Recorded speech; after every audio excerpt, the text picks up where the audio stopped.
Hi, I'm Heather McCullough. Welcome to Kids Club. Cheryl, teen suicide is really on the rise, and it not only affects the family and the immediate friends, but it really affects the student body as a whole and teachers. How can we be sure as parents or caregivers that students are processing the loss properly? Well, it's very critical that we're talking to our students and our children about these topics because they are very tricky. As parents, I think we are more inclined to be concerned about talking to kids about it when research does support the fact that we should be really reaching out to them. Kids may feel responsibility. They may feel that there was something that they could have done to assist a student.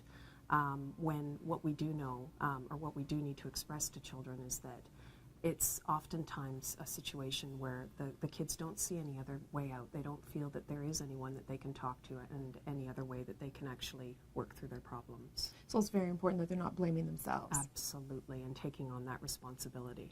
Are there any signs that a parent can be looking at to sort of say, you know, I don't think they're really bouncing back from this well? I think that if they are not talking, if they are kind of reclusing and not spending time with other students, maybe withdrawing a little bit from their friends, it would be worthwhile to seek out some assistance from some professional counselors just to get some advice on next And what's kind of the first step for that? Where can they access that? As long as they're talking to somebody. That's the important thing. They can go to the school, they can ask for support from the Student Services Attendance Counselor. There are also counselors in the outside agencies that could assist as well. All right, we're going to talk a little bit more when we come back. That's in a few minutes on the Kids Club. Hi, welcome back to Kids Club. Cheryl, we've been focusing on teen suicide. How can we be proactive about recognizing that a student is really struggling and maybe contemplating suicide?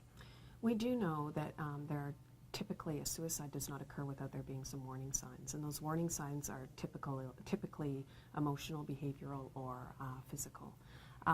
What we do know is that if a child is actually making statements that indicate that they want to hurt themselves or that you won't have to worry about me any longer, that's obviously an indication that we need to be concerned and follow up immediately.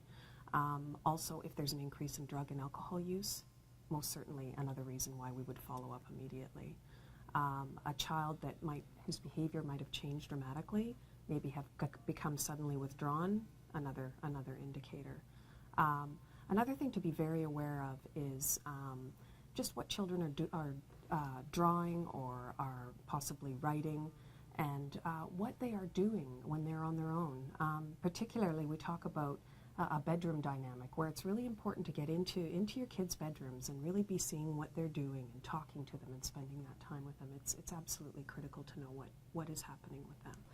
This has been the Kids Club. I'm Heather McCullough. We'll see you again next time. Kids Club is brought to you by the Boys and Girls Clubs of Kawartha Lakes, a good place to be. For more information, visit BGCKL.com.